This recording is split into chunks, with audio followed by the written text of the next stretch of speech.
All right. Thank you all for joining us at the Rye Historical Society this evening. We are so happy to have you here to continue our genealogy discussions, inspired by Teresa Vega's dedicated work that she has shared with us over the years, and all the amazing people she has introduced us to as we're creating this series for the first time. It's been so exciting and such a learning experience for all of us. Tonight's talk is A History Unraveled, Slavery and the Babilonia Family. Independent scholar and genealogist Dr. Ellen Fernandez-Sacco will discuss Spain's role in the transatlantic slave trade, and she will talk about its connection to her research and how it shapes her family history in Puerto Rico. We are grateful to Ellen for sharing her stories with us tonight. A couple things before we get started. I'll keep people muted during the initial presentation, and then when we open up for the Q&A, people can unmute themselves. Please put questions in the chat as we go. I'll take note of them, and then when we get to the Q&A, I'll have them ready to go. And afterward, I'll share some resources via email that Ellen references tonight. So without further ado, I'm turning it over to Dr. Ellen Fernandez-Sacco. Thank you. Hi, everyone. I'm so happy to be here tonight, and happy to be here with family too. I have cousins who are present. Teresa also is a cousin, and cousin Yoli's here. Who knows? You may also be a cousin too. I wanted to start with a land acknowledgement for the stewards of this land that I'm on, which is the Seminole and the Timucua peoples. And, to think about this topic of slavery, there are like basically three things that I'd like to take you away. And I'm going to cover a lot of stuff. This is kind of like a history jammed into a nutshell. The long reach of the slave trade, the transformations on Puerto Rico, and the ways it can potentially shape a family history. So I want to start at the beginning, which is this is a 1594 Theodore de Bry print, which is a kind of this imagined view of Columbus engaging the Caribs, engaging Arawakan peoples when he discovers the New World. He landed on Hispaniola, and this is the beginning of the slave trade. He captured the Caribs, he marked their foreheads with carimbos, and he sent them as slaves to other islands as the colonization developed. One of the things that people don't think about with the transatlantic slave trade is that Native Americans were very much a part of it at the beginning. And the first probably 20 years, it was pretty intensively peoples that were taken from their homelands and just sent to other islands and sent to even across the Atlantic. 1 second, okay. And this will give you an idea of the traffic, which is massive. And the transatlantic slave trade has a long, deep history. It brought over 5 million people to the New World. 2.5 million Africans went to the Caribbean plantations. And even though we have a big flow, what's also interesting about Puerto Rico is that they didn't have the numbers that other islands did. Puerto Rico had there's an estimate of 27 to 29,000 people enslaved Africans coming to Puerto Rico. But then when you look at Cuba, there was 780,000. Saint Domingue had 774,000 people. And these varying numbers, begins to kind of suggest the variations that we have when we think about each island in the Caribbean. It's not like a universal idea that, it just was the same all across all of these countries, which might sound obvious now, but sometimes it just needs to be kind of referenced. When I think about slavery, I think about it as an institution designed to prevent the formation of a historical sense of self and agency. So in that way, you can start to think about all the institutions that it's also connected to. It's connected to the law, it's connected to the church, it's connected to family. So then what starts to happen is that the people who are involved in this are all interconnected. Sometimes you find the same people writing the laws were the same people who own people, the same people who baptize them in church, and the same people who sell enslaved people to other family members. And this is a system that is underpinned by violence. There's no other way to do it. So even though I've heard from people the idea that Puerto Rico has, oh, it wasn't so bad, no era tan malo, you know, they didn't have that many. Slavery wasn't what it was in Cuba. That's not true. I mean, you can have these kind of paternalistic notions, and you can have all kinds, a whole range of relationships, but ultimately that threat of violence is really what underpins this economic basis for the Spanish colonies and any other colonizers that join in afterwards. So this just gives kind of an overview of the colonizing nations and the idea of origins. So you have a lot of people coming out of this western coast of Africa. There are different periods and different over different time periods, different countries are involved. They're extracting people from different nations. So we have different, it's not going to be an identical, it's just going to lead to a lot of differences in terms of the makeup of the people that wind up in the Caribbean. So we can also see that, you know, in the DNA also, which is kind of what the traces that we have now. And this is just an image of the Caribbean basin. Everything connects, and the importance of Puerto Rico, which is here and kind of in the center, is that it's a strategic location. And that's the reason why the Spain held on to it, and it's also the reason the United States continues to hold on to it today.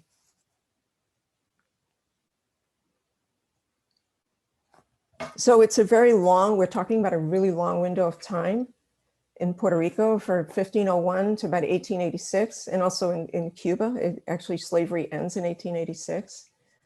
What's really interesting at the beginning is that even though enslaved Africans are coming to the Caribbean, they're not coming directly from Africa, they're coming from Iberia. They're being shipped from Iberia to the New World. And then around 1520s, the indigenous people from the Caribbean basins that were enslaved, that population begins to collapse. And they're being used for gold mining, sugar cultivation. And if you read, you know, De las Casas, you know, the destruction of the Indies, you really get an idea of just how violent and just how horrific, you know, this process of extracting people and wealth was. So the labor, you know, once the native population collapses, they're not wiped out. It's a population collapse. The labor is replaced with enslaved Africans. So one of the things that happens with the Puerto Rican economy is that it changes. It changes from a military outpost and it becomes an agricultural economy. And that kind of takes place it happens after the 17th and 18th century. Once the permission to traffic people opens up, that they really are brought into a lot of places. Forgive me, I'm just a little bit nervous. Thank you.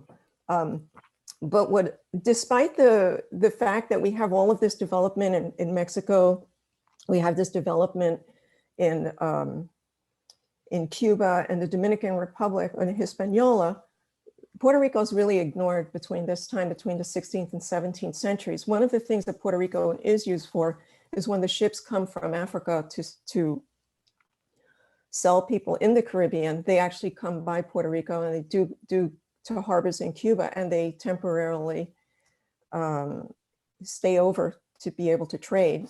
And this is something that goes on. And if the Puerto Rican economy is really based on smuggling at this point, so it isn't like there's a lot of records to be able to get to be able to really figure out what's going on. And if you know anything about parish records, if you're not in San Juan and if you're not in San Germán, which is some of the earliest records, there really isn't very much. It's kind of very spotty to be able to tell exactly what's going on the island itself during that time period.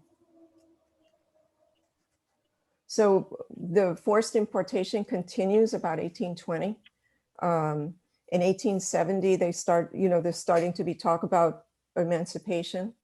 But the thing is that the traffic still continues even until the very end. You would think that it would end because they have this plan for emancipation, but it really doesn't.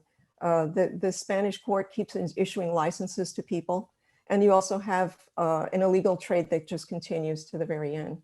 Another option people may have taken was to take their enslaved people and sell them in Cuba, because slavery continued up until 1886. So when we're talking about Puerto Rico, it's not quite the same like in Mexico, where you have these ideas of really more ideas around racial and class hierarchies. You have a larger population, and you have a bigger way to think about how are you going to subdivide all these people, and how do you maintain power, and how do you maintain this kind of racialized class system. And so in this painting, I know it's not very, perhaps you can't see the detail too well, but these are literally societal rungs. And at the very bottom, you have these Indians who were considered maybe not even just outside of society completely, and literally encircled in this kind of graph of population here. And then you have the African, anybody who's African or African descended occupying this lower rung. And but one thing that we can take from this is this idea around colorism and this kind of hierarchy within skin color, because that's something that doesn't really work too well the same way with the Spanish Empire as it did with, say, like the English or the French. They already have a lot of, there's admixture happening in Spain already. There are Africans living in Sevilla since 1400. You also have that 700-year conquering by the Islamic Caliphate that had most of Spain. So this idea of like what whiteness is something that really runs through everything, but that really falls apart once you start looking more closely at it.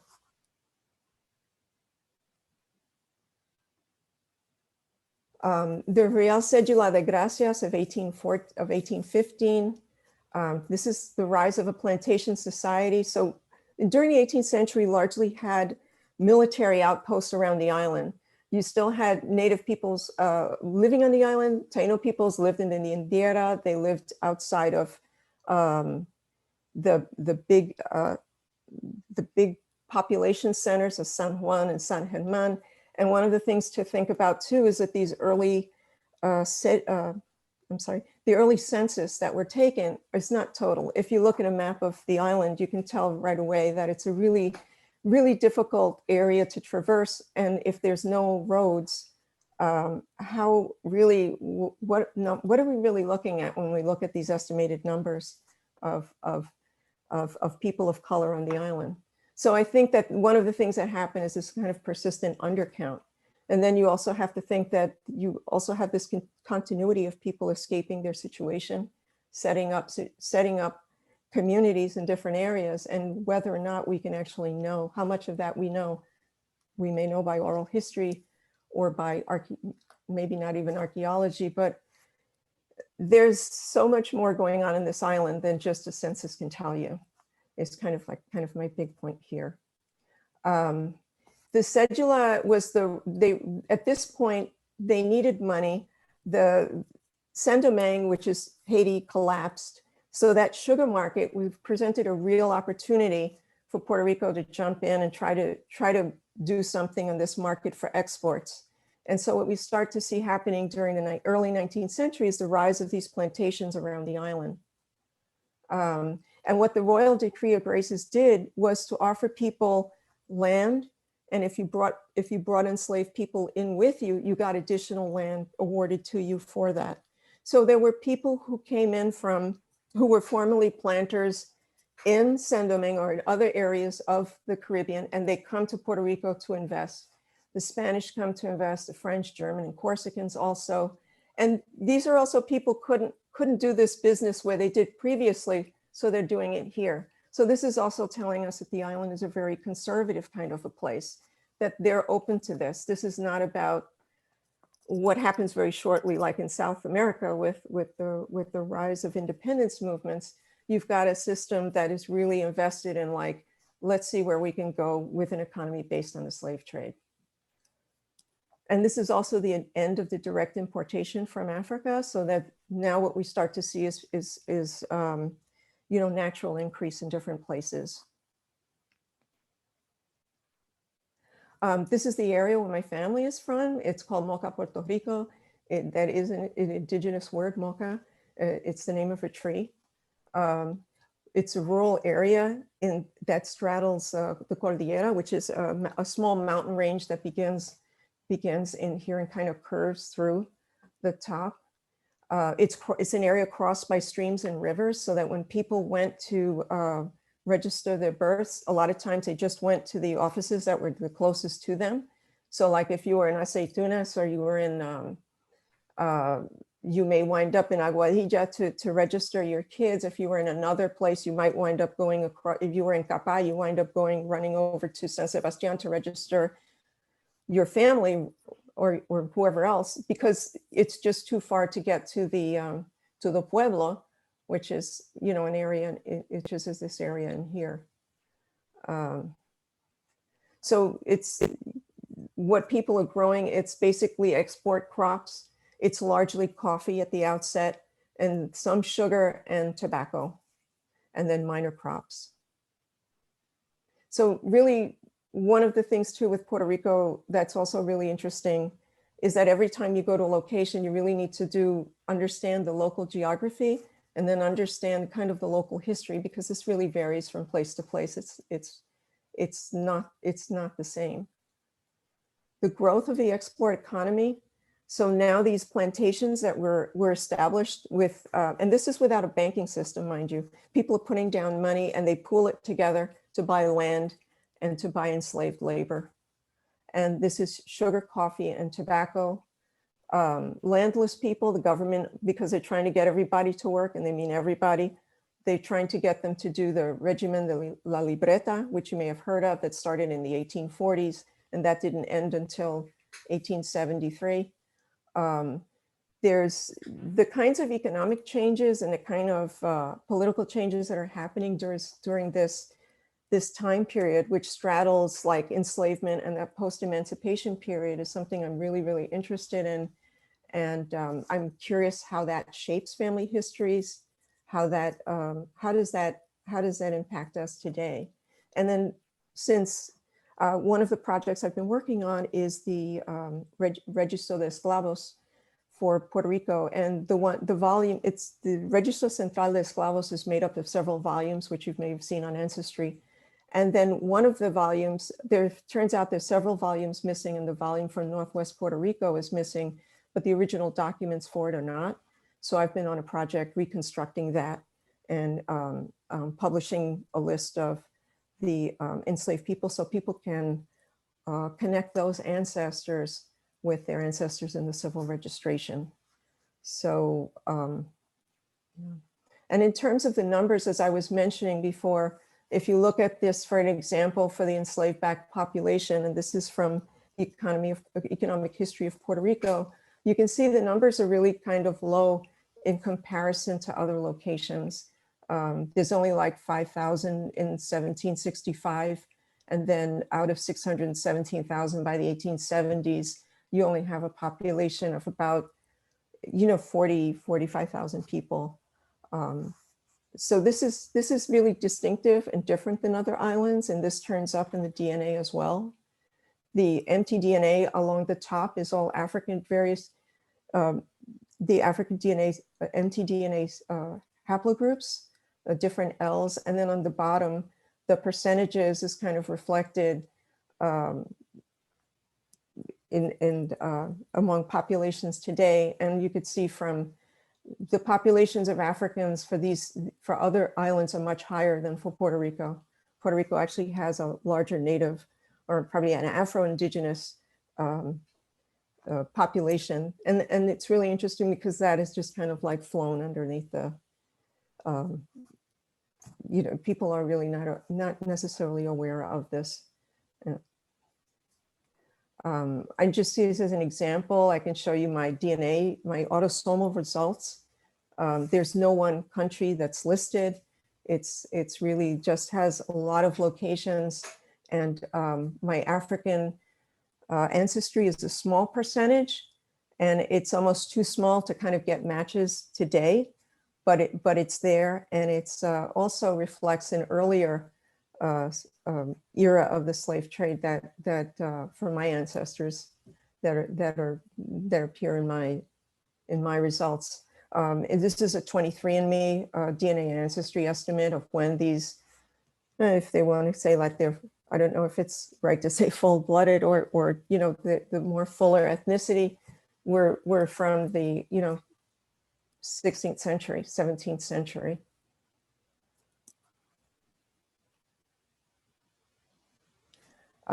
Slavery has a material culture to it. These are identification tags that are in copper, and it's in the collection of the Archivo General de Puerto Rico.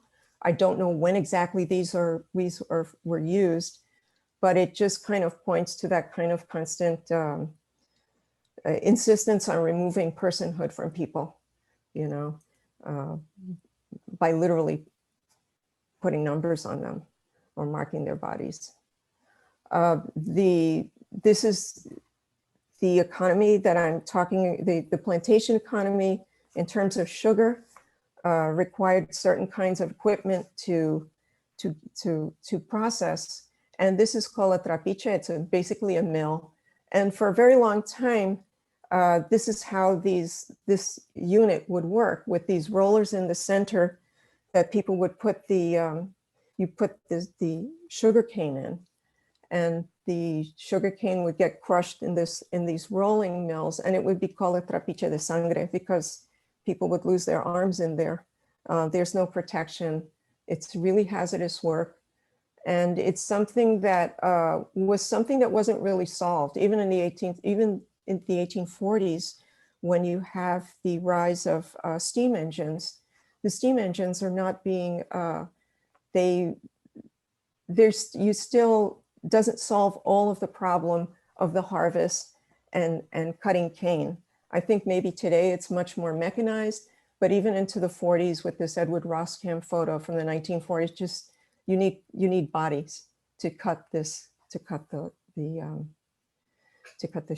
sugar cane.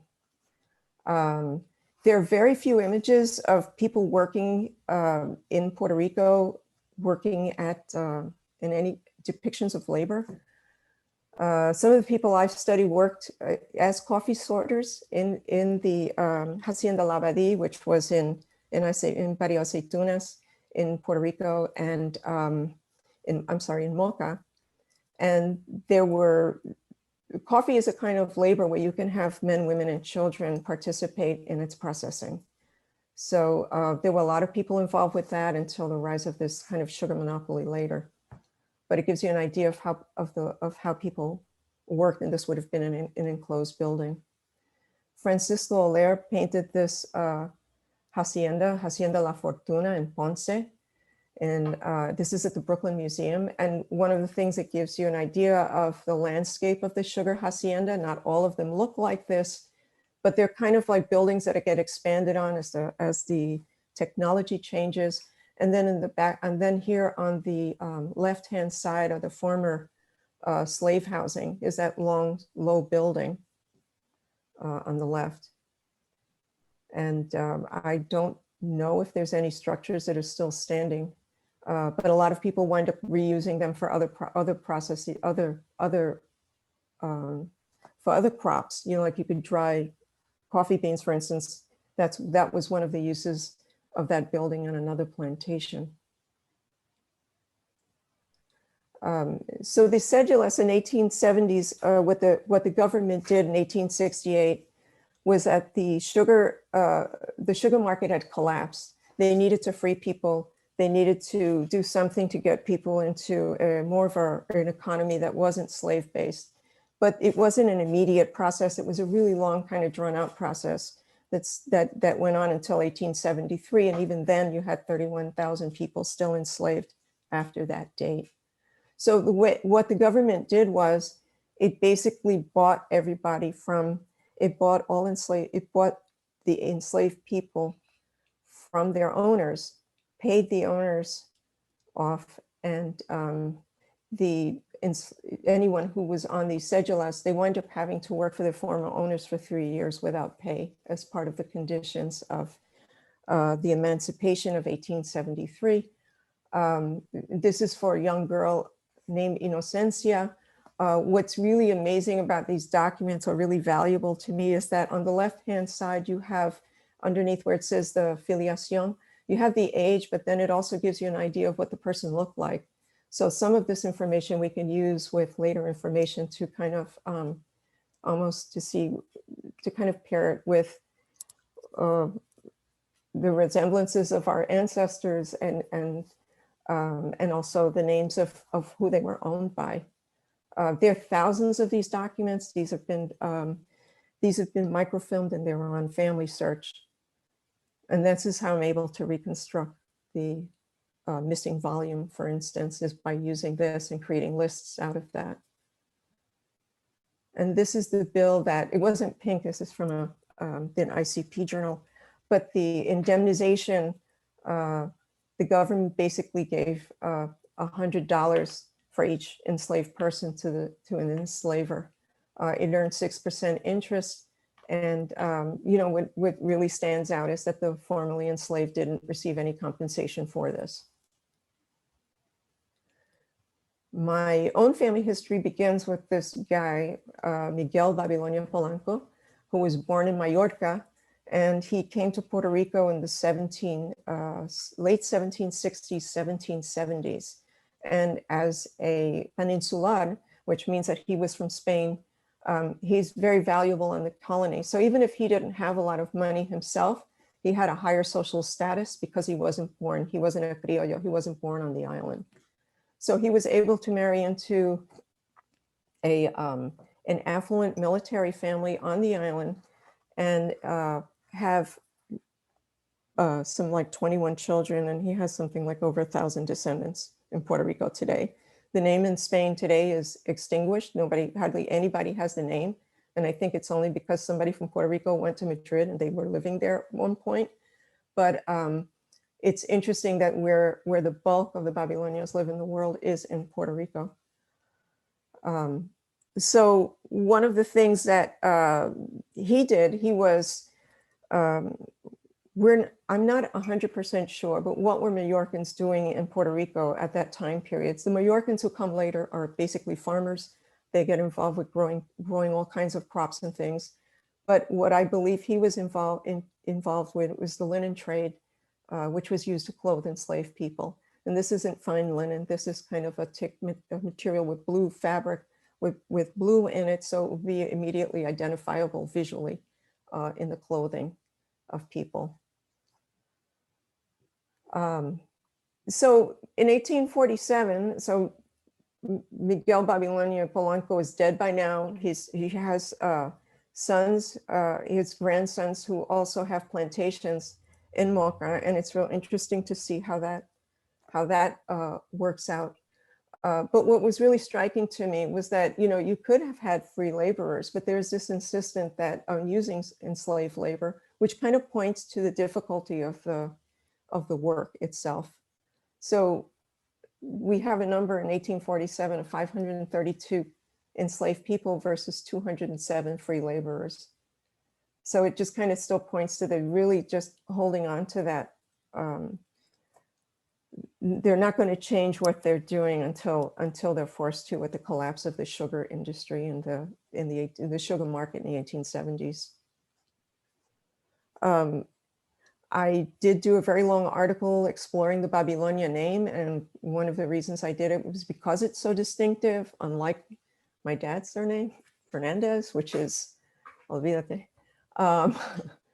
So when I got through doing the laying out 3 generations of the family, and also the other thing I tend to do is try to accumulate everybody with the surname I could possibly find, and then look them up and then try to see where do they fit. And then I kept coming up with a couple of families that didn't quite fit. So because of the protocolos notariales, which are the notary documents at the Archivo General in Puerto Rico, and the later documents from the civil registration, I was able to piece together like a list of people that the Babilonians had owned. Some of them were purchased from the village priest. Some of them were sold to among family members or were inherited. So, and it's really important if you can get to a notary document in Puerto Rico, because that's really the only place that's really going to spell out exactly when somebody came into a family and who owned it and what kind of like paper trail can you reconstruct to kind of build that history out again. So the research, as you know, if you do any kind of research like this, it takes much, much longer.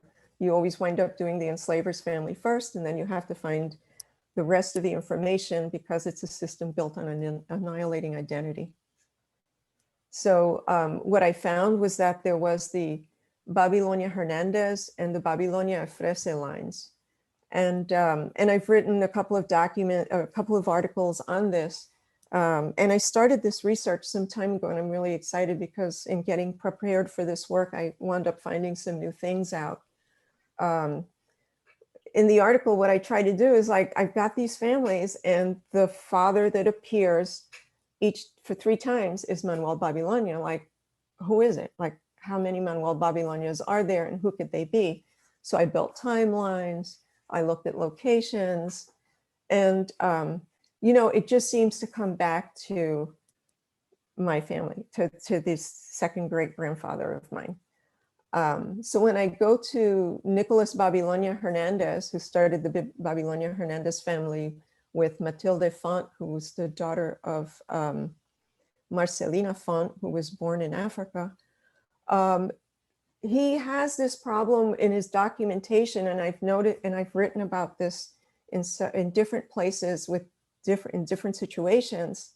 When people of color who are related to the enslaver go in Puerto Rico go to register the births at the Registro Civil, they have to encounter many times the persons who they're related to. And then how do you navigate that? And if you're related to that person, how do you get over with that? How do you get that enrolled? How do you get that inscribed? So there's an article I did on Juan Tomás Gandulla and the Gandulla family of San Germán, and his freedom. He goes to the office, and what's the guy's name in the office? Gandulla. So, and the problems with that. So like what I really look for is these microaggressions, you know, these kinds of moments of, you know, hostility or moments of tension that are not, you know, it's kind of like you're seeing it between the lines. You're reading this and you just, when you start putting this together, it starts dawning on you that this is a bigger story than just what's on this piece of paper. So when I had gone to Puerto Rico 20 years ago, I had interviewed a tejedora, a lace maker named Carmen Cardona Perez. And she told me about her grandfather who lived in Barrio Cruz. And that was Nicholas Babilonia Hernandez. And she said that he was pardo, which is a term that is like, it's kind of this catch-all category that just means brown, but it can have everything from Afro-Indigenous to more African, less Indigenous, more European in there. It's really, it's just astounding. And it's a term that was put into law around 1808, so that, you know, got rid of saying Indio. So where did he live? You know, he lived in Barrio Cruz. Who had plantations in Barrio Cruz was the Babilonia family. And what I found so unusual about that was that this guy had apparently a piece of land. So that didn't come out of nowhere. He had to get it somehow. I don't have access to the records for that. But, you know, when I start to put it together with the birth certificate for his daughter, I start to, and then the oral history that I had from my aunt and my mom about the things that my great grandfather would say, it was really interesting. This was, so they're the 3 brothers, 2 of them who appear on the document, which is Manuel Miguel Astolfo Babilonia Talavera, who moved to Quebradillas, and the story was that he married a woman who was, his parents were involved in abolitionist activities in Quebradillas. They couldn't take what the Babilonians were doing. They picked up and they split. But still, he's a witness on this document.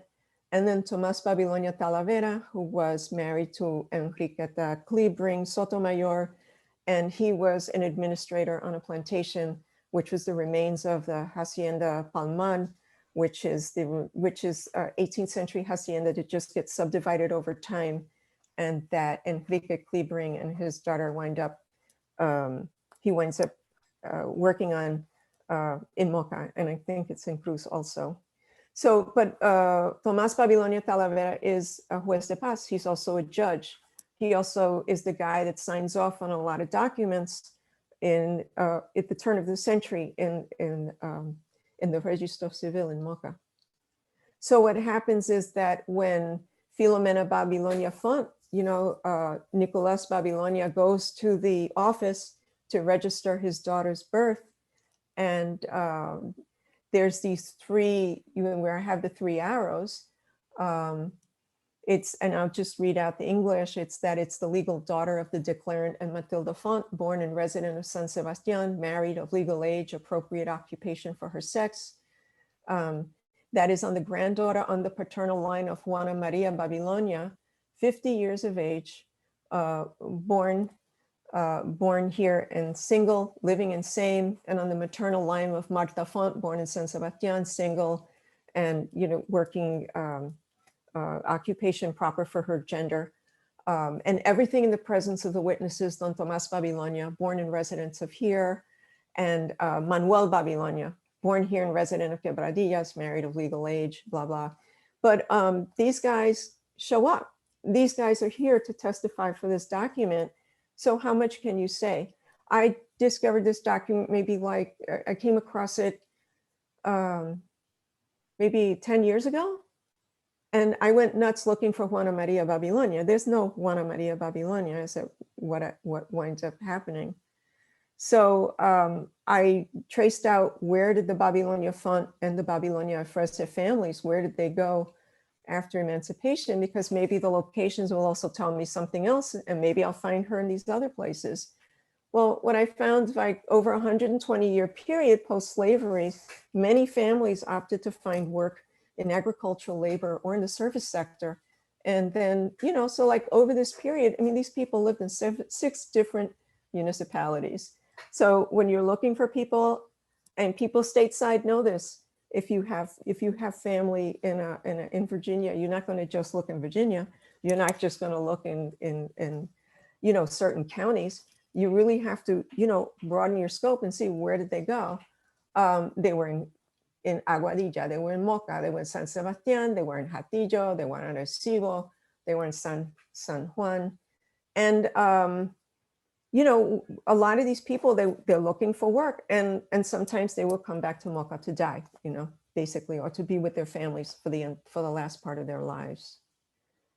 And what happened was, lo and behold, my DNA test, I did have a match to Jose Torres Padin, and I really, really appreciate him and his mom enabling me to use photographs from his family collection. And this is Nicolas Babilonia Hernandez's daughter, Dominga Babilonia Font. She was born in Barrio Cruz to Nicolas Babilonia and Maria Matilde Font. And this is there's only a couple of images of her. And it's not a very clear image at that. But one thing I really noticed right away was that little Babilonia nose. So, and then with the oral history that people are telling me, I have a cousin, his name is Gaspar Matias Babilonia. I met him years ago, and he had these amazing photographs from his family, and his grandfather was Babilonia, Adolfo Babilonia Tujrino, and he owned a coffee hacienda, which called Hacienda Laura, in, guess where, in Barrio Cruz. And Dominga, he has a memory of Dominga being there. Dominga lived until 1967. So he actually got to meet her and realize this. And this is his office, and you can kind of glean a little bit about him from the kind of pictures he has on his wall. So I got to, they're no longer with us, but these are Dominga's daughters. And I believe this picture was taken in Moca. And this is the descendants of my second great grandfather, mi titi Maria, and Jose Torres Padin's grandmother. And there's really a profound physical, there's really a resemblance there. And, I want to know more about these connections. So what happened when I was starting to do work for this presentation was that I went back over some records, and then I noticed, oh, like Eduardo Babilonia Hernandez, age 50, living alone, even though he's married, in Moca. And I was really kind of surprised by that. I didn't expect to see another Babilonia Hernandez. So I started to pull documentation on him, and very quickly ran into kind of a problem, was that he was known, whoever answered the door for the enumerator knew that he identified himself as a Babilonia Hernandez, yet all of his legal documents say Eduardo Hernandez. And then the birth of his child lists one of the birth registrations for one of his children actually lists the name of his mother on there.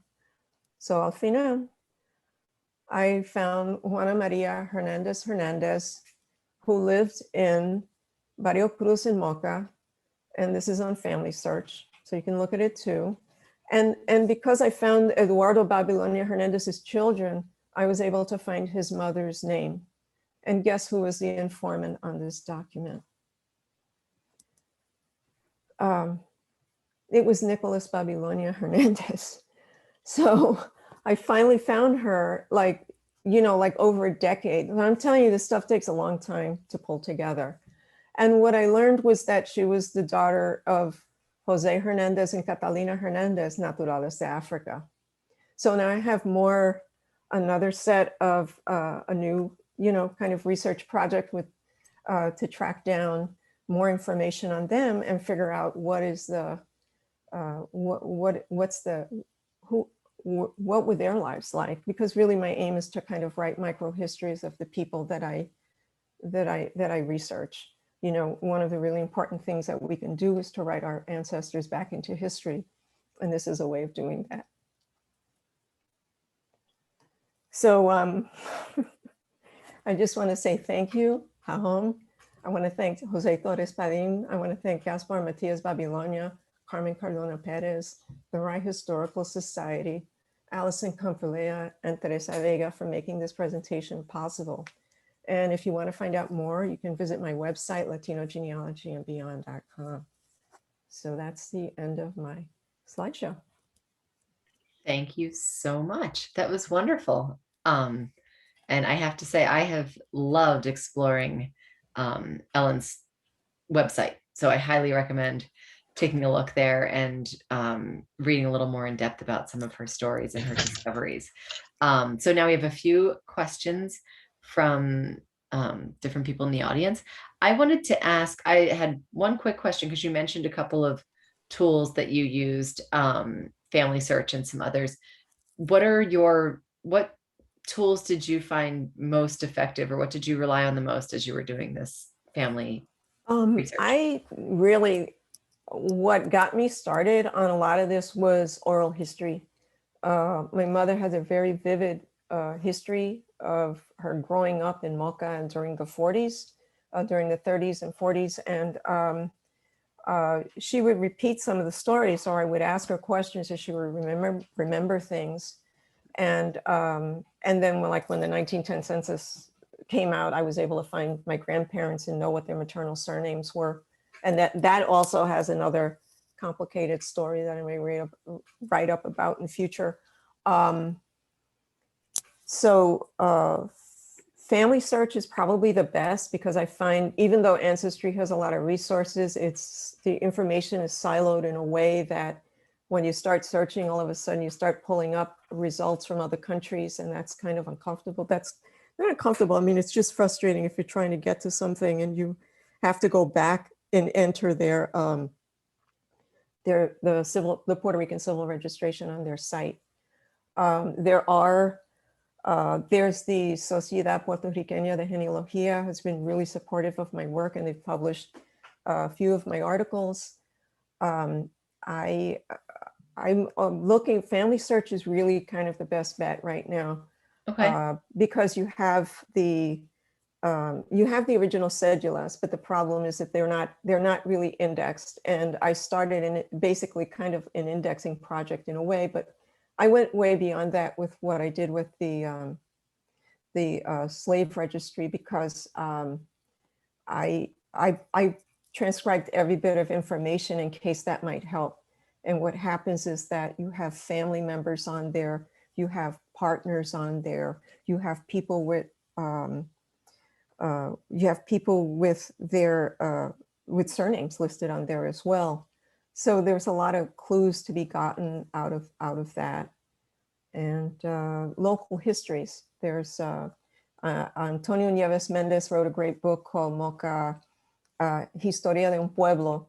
And that's the other thing. If you're in this research, you really need to pick up Spanish at some point.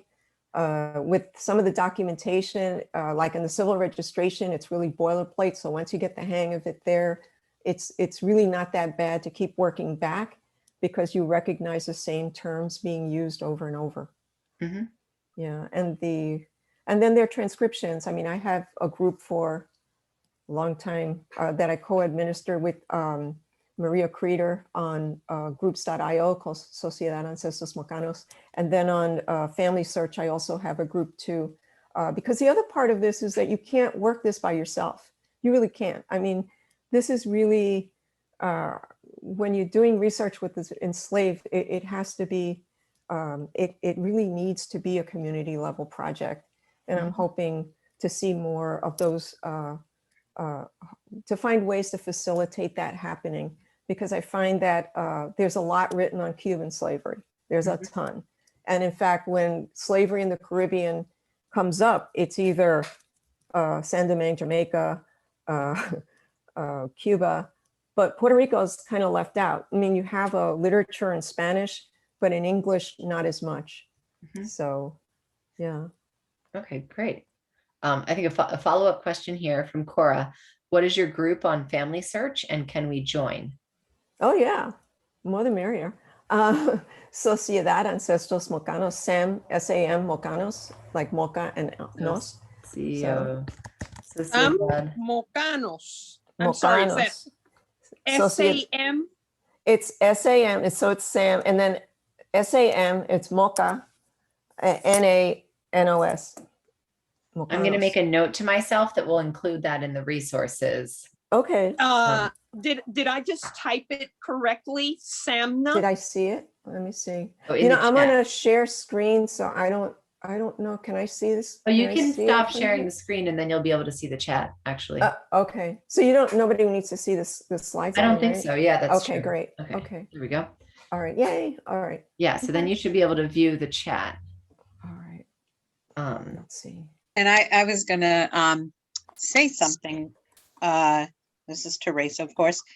Ellen is such an inspiration because I'm still behind on my blog post, though I've done the research on my Noboa line, because everything that Ellen has spoken about, you see in my Noboa line, where we believe my fourth or fifth great grandfather was the first Noboa to come over. He was a notary and a Gallego from Pontevedra, Galicia. Every Noboa in Puerto Rico is somehow related to me, and it also includes, since they were enslavers, people of African descent. So I've been able to do that research. It's just now a matter of writing it up. But he came over on the royal decree early on, right, Ellen? There was an earlier. He was sort of grandfathered into pre-1815. But they come in around, people are coming around like 1800. Right. You know, after the uprising in San Domingue, really, all these French people start showing up on the west side of the island. And then by the 1815, when this law is passed, they just apply for, to, you know, they apply for the And the benefits. same thing with my Lahara folks. They come in from Santo Domingo as coffee plantation Right, folks right. around that same time. So Ellen, Ellen, you're in the chat now, I think, right? Yeah, So yeah. if you uh-huh. see any questions, do you want me to pull the questions out, or you might see Yeah, some? please, because I'm a little bit like, I Okay. just, you know. So there's one that's, any idea what African ethnicities are represented in El Área Oeste? Oh, well, it's, you know, I think it's going to be as a result, like Teresa shared with me, Afante Felipe did a blog post that came out very recently about the different percentages, and he found that there was like Senegambian, but you also have to think that people moved around a lot. So this idea that, you know, that it's in one spot or it's in the Northwest, you really need to do the research on your family to figure out what happened. My typing's bad. Fonte Felipe's website is tracing your African roots, and if you scroll down, you'll see his breakdown of the African presence in Puerto Rico and which areas they're coming from. And from what we know, Ellen, the earliest areas were from Mali, Senegal, that part of West Africa. Yes, thank you, Teresa. Ellen, Let me just add to that. The admixture is so high. You know what a histogram is? Like they show No. you the histograms, which are they have them on MyHeritage. So I went over there and going like, oh wow, maybe it'll tell me how my families are clustered. And you're supposed to get these nice little squares, and it would say like Collins or Jones or whatever, right? Mine was completely pink, pink, pink, pink. That means that everybody's related to everybody else in some way. So, and that was something I really noted when I was copying out the filiación information for people in 1870s in the cédulas. Había de todo. I mean, people were everything from blanco hasta negro retinto, which is like a deep black, deep blue black. They had everything. So just because somebody is enslaved, you can't assume that there is they're going to be African ancestry, but then how much? You know, for when is really going to depend on the time period. And you could see that the 21 people in the caja that I did that were from Africa, and it just says Africa, right?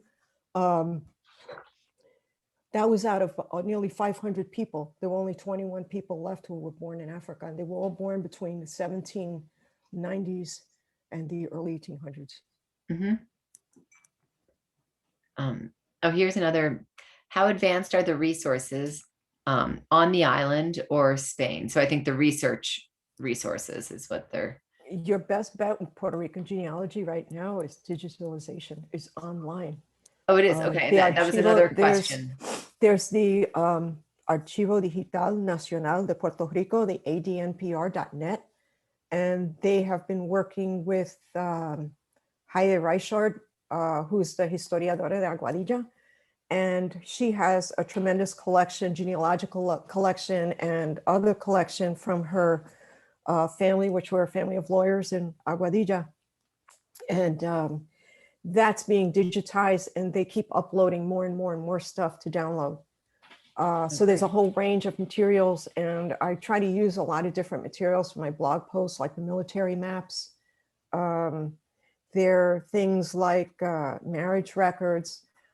Spain, you have to think of Puerto Rico as kind of like this administrative subgroup, and that what do you send when you send stuff to the boss? You don't send them everything. You just send them the big outlines or the top people. So even though Pares, which is the group of all the archives on Spain online, they continually upload stuff, but trying to find stuff specifically on Puerto Rico in there, and I definitely look, it's just that you're going to wind up hitting kind of higher level people, you Mhm. know. So really online. Puerto Rico was in bad shape with Maria. You had a genocidal administration before that it took till now to release the money that should have gotten 4 years ago. Mhm. So you can imagine that archives, right? Archives are not going to be at the top of the list of things to take care of Yeah. when you have a really bad situation. But that said, there is a lot happening now. There's digitization projects on the church records are being digitized. So I don't know how long that'll take, but at least that's ongoing. Mhm. Great. And then I'm looking back to the beginning. Patricia had a couple questions. Patricia, if you want to unmute yourself, you could ask, because I'm not, I just want to make sure you're able to, if you want to put them together or. I guess basically what I was what I wanted to know was that were Indians also a part of this being enslaved? And also too, how did everything move through like in South America? Because when I was looking at your maps, one of the things I noticed is that they would come from Africa and they would all seem like they were in the islands more than they were in America and in South America itself. And if Indians were enslaved, are there records about them? I guess that's There are records, but it's not like you're going to know anything. They're like aggregates. It's like okay. the problem that we have with records stateside for the slave trade. You know, like you want to find your ancestor, you know that they're coming, but then it's like they tell you there's 300 people came in or something like Right. that, and it's like, you know, you really need the local information to piece everything together, you know, to be able to tell where to go next with your. So were Indians research. also in the islands as well as they were in the Americans? Oh, they or never taken from the disappeared. I mean, No. I grew up being told that they were, you know, they were gone. The Spanish killed them all. And it's like, no. And then you find out that you're native too. It's like, wow, you know, it's intense. But it's also like why I believe that you have even, I think an A2 shows up in Europe someplace. Mhm. That's a haplogroup from Puerto Rico. I mean, that's a Taino haplogroup, and there it is, you know. Like, Mhm. why would this person have and the slave trade? Mhm. You know, Yeah, it's picking okay. up people and moving them And around. moving them, yeah. And then also Puerto Rico, the movement never stops. It's continually diasporic. So when we Mhm. think about these places, you have to think about them as like this active changing. I mean, even think about the people in 1910 that wound up going to the Dominican Republic to work in La Romana, which was a Mhm. big sugar central. They actually took people from Puerto Rico went there to work, and there's a collection on Ancestry, for instance, with photographs, or is it on Family Search, of the passports of the people who had to go.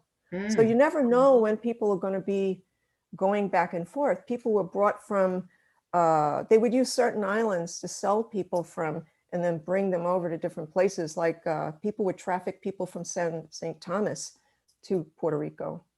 You know? And Patricia, it's Teresa, I'd also add, we have another cousin, Luis Ariel Rivera, who Mhm. has done a wonderful job tracing his African ancestors who arrived in Puerto Rico from Guadeloupe and someplace else. Montserrat, I think. Mm. Yeah, and then yeah. So you do see that. Mm-hmm. And yeah, Oh. that explains it. I was curious because at one time I created a installation piece about the Mayans and South America and their religion being taken away and everything, and by the people that did that and how they were destroyed by it. So I was wondering when you were talking about them enslaved, they were also enslaved.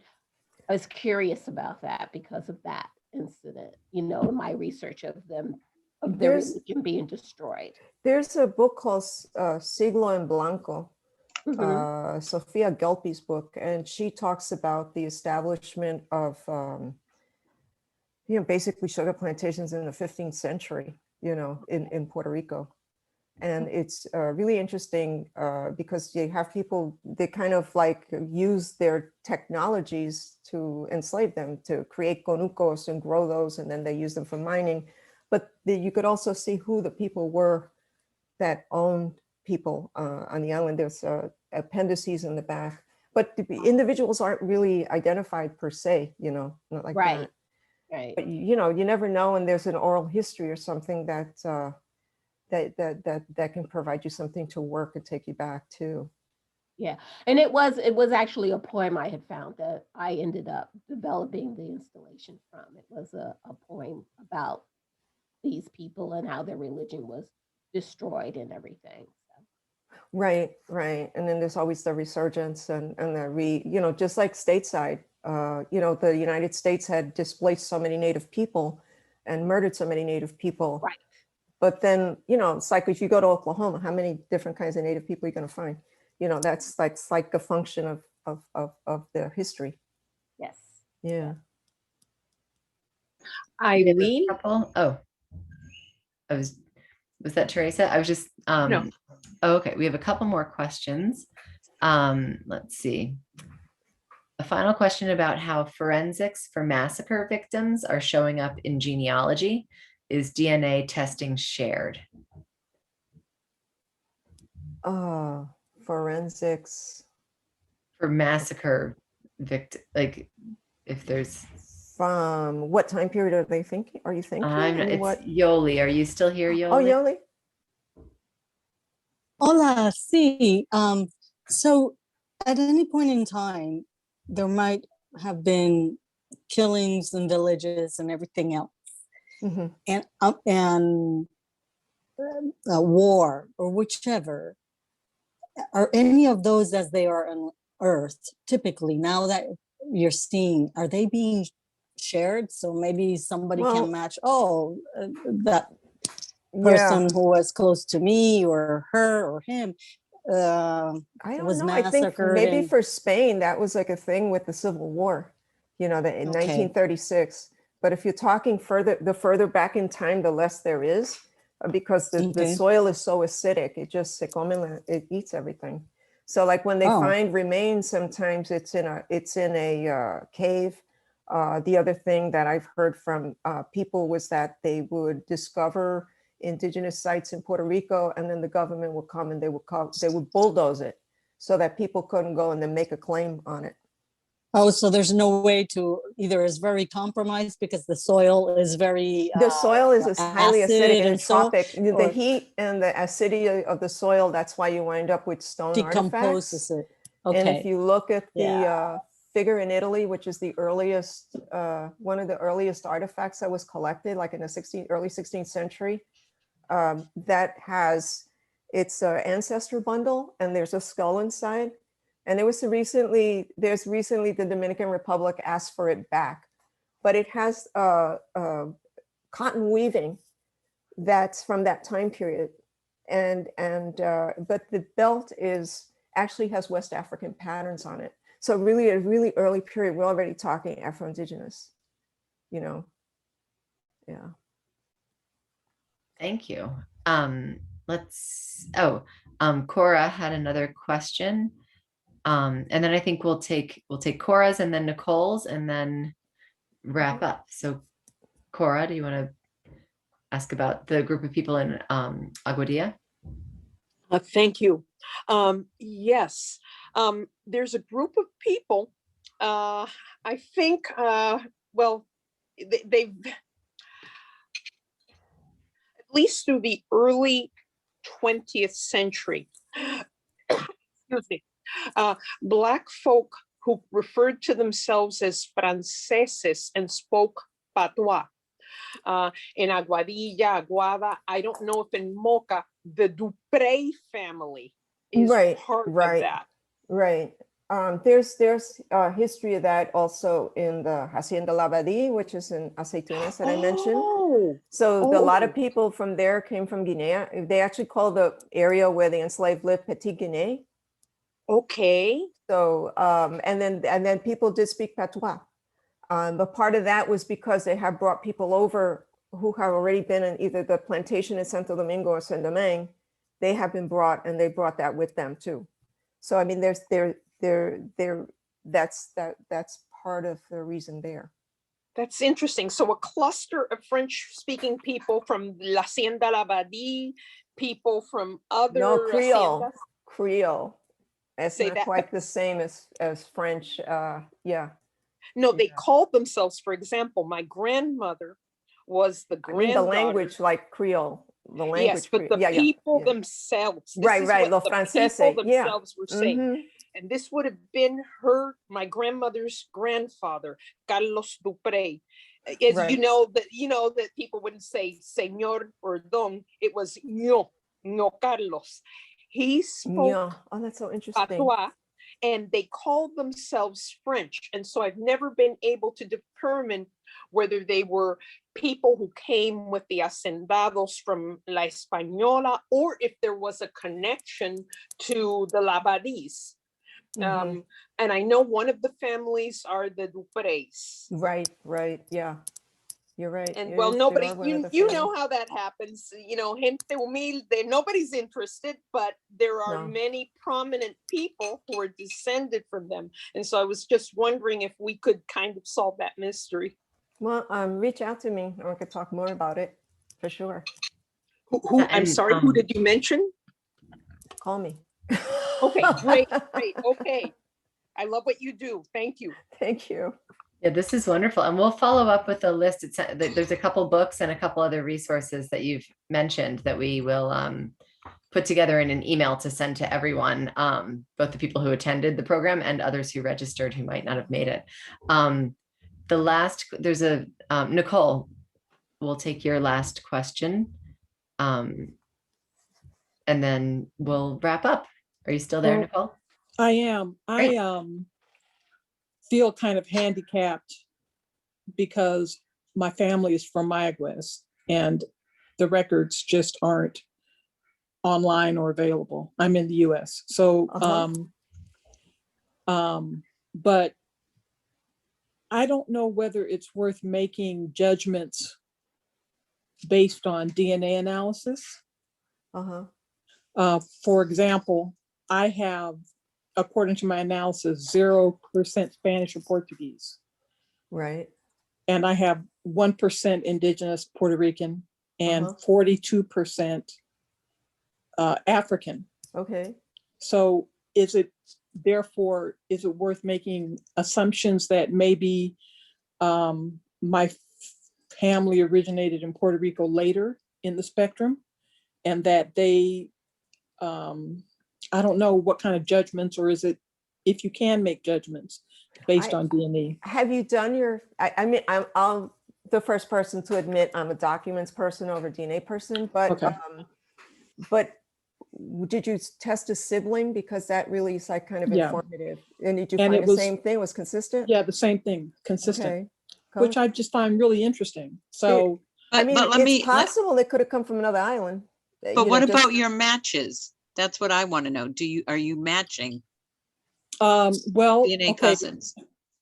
I do have DNA cousins throughout Puerto Rico, apparently, but they're not close. So,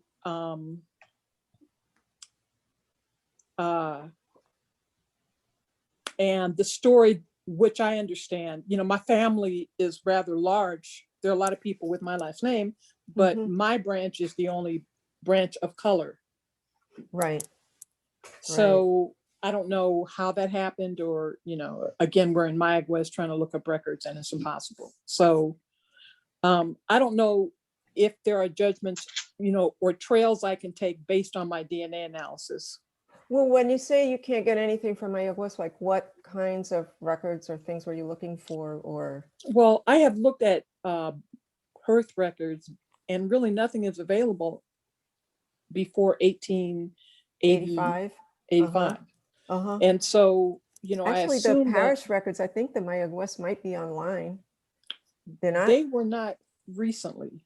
Okay. They were like the only one on the island that refused to put their records no, online. Moca did that too. Moca did Oh, that okay. too. San Okay. Sebastian did it. A few Okay. places were real holdouts, which is just kind of nightmarish. But, okay, well, I will continue to check with the parish records, but it appears like they have at least 100 years to 150 years in Mayaguez. Everyone is from Mayaguez. Yeah. or they claim to be, from Mayaguez. Well, Mayaguez as a port city, the other attraction is that you could get a job. It was a good chance that you could get hired, Yeah. because different factories and you work the docks, work ships, Mhm. work the factories that were starting to come up in the 1920s and 30s. So Mhm. it was a real attraction. And Yeah. there were a lot of people of color in Mayaguez also. But I would say, reach out to me too, because I can point you to some other resources, and I may have some information to share with you too. Okay, I would appreciate that. Thank you so much. Thank you. Thank you. Yeah, you're an amazing resource, and we so appreciate you helping everybody out as they're getting started on the same sort of investigations that you've been doing for a long time, Ellen. So I think we will wrap up now. We always like to give people a chance to sort of say goodbye, since many of you know each other in different, have crossed paths in research or in family. And a huge, round of applause. Excellent. Thank Yes. you. What Thank excellent you. moderation Give a as nice well. round of applause. Thank you. That was Allison, wonderful. what great you. moderation. Thank Great. you. And I recorded the presentation, and Ellen and I will figure out how to get that out to everyone as well. Oh, thank you so much. Thank you. Thank you for Ellen, joining us. Thank tonight. you. Thank you. Yes. Thank you. you so Thanks for much. coming. I so appreciate it. Thanks. Wonderful. It was Appreciate great to everybody meet being you here. Amor, all. prima. Thank you for all Bye-bye. you do for us. Oh, Thank thank you. It was really Te lo great. digo de corazón. Muchas Yo que soy gracias. soy de un pueblo vecino, una negrita de un pueblo vecino que There quiere you go. conocer Qué su bonito, historia. qué bonito. Poesía. Good evening, all. Thank you. Ay, Good Que lo night. pasen bien, gracias. Adiós. Igualmente. Bye.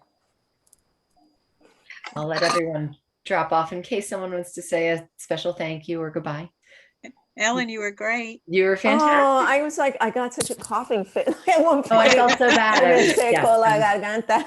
I was like, You- no. You've recovered quickly. It sometimes takes me 10 minutes to be able to talk again after I cough like that. So no, it was fine. You were great. That was wonderful. Oh, And thanks. I was we'll just put like, I we'll got touch better base as it went tomorrow. on. It was really good. Really, really good information and good strategies for people. How much did I really go over a lot or no? No, it was Oh, fine. okay. Perfect. It's Okay. it's 8:15. It's fine. I could have. Okay. Honey, I've gone on longer. Yeah.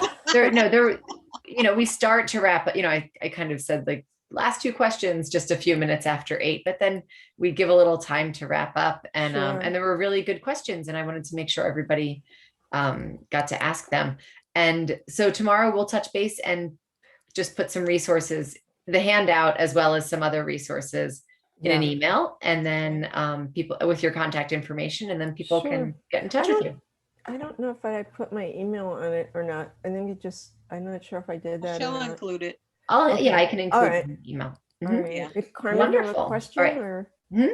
Carmen had a Oh, question? Carmen, Carmen? Is she there or no? or she might be. Sometimes people are muted, step away and Yeah. don't realize. Well, they've I'm left. gonna go off. Ellen, you can All talk right. whenever. You were great. All Thank right. you. Thank Yeah, you so so I'll end much. it for everyone, and All right, and take then the care. recording we'll get ready. Okay. All right. Bye, Ellen. Thank you. Bye. Bye.